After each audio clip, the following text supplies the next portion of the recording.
Oke, bismillahirrahmanirrahim. Assalamualaikum warahmatullahi wabarakatuh.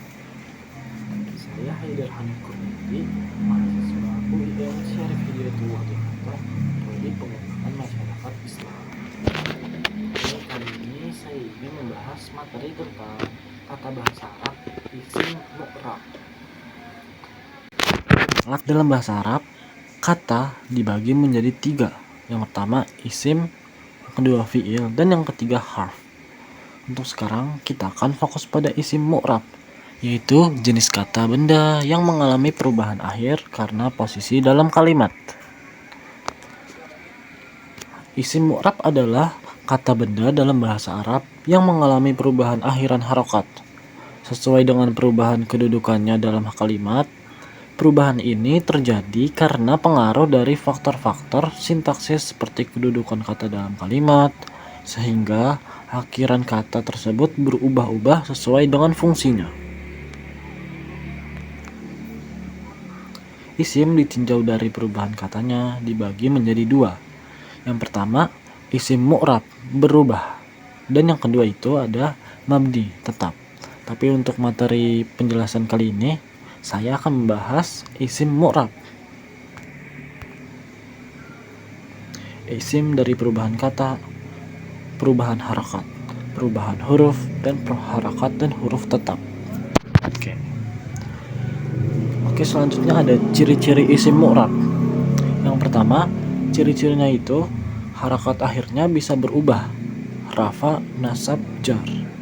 Yang ciri-ciri yang kedua, bukan isim mabni seperti ana, huwa.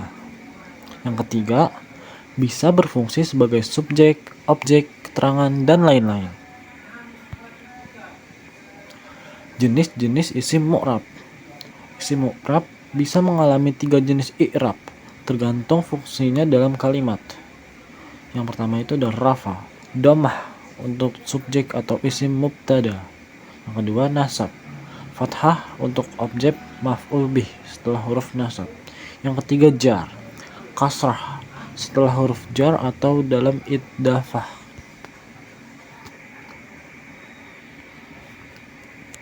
Jenis i'rab pada isim.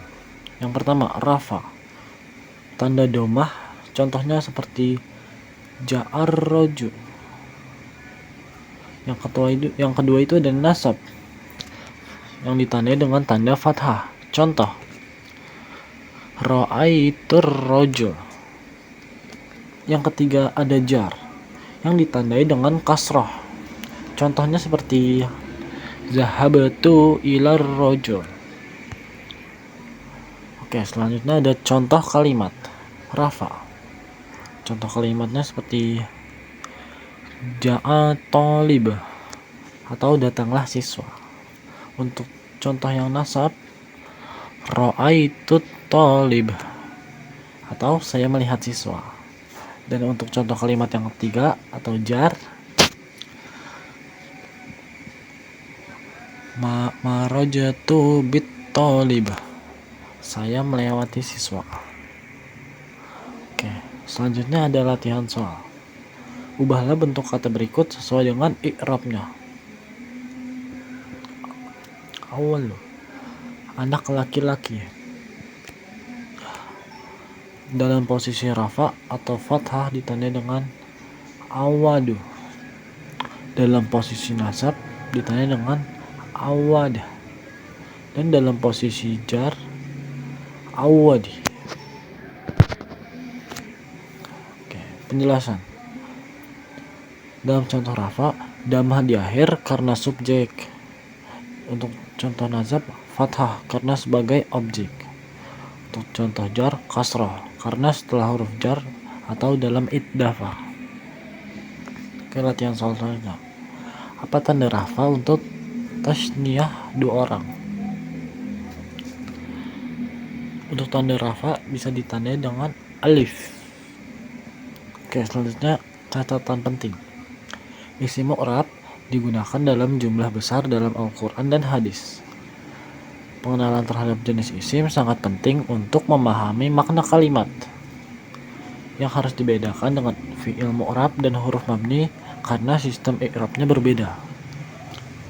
Dengan perubahan akhiran ini, isim mu'rab menunjukkan fleksibilitas dalam penggunaannya dalam berbagai struktur kalimat, sehingga bahasa Arab dapat mengungkapkan makna yang lebih spesifik dan terperinci.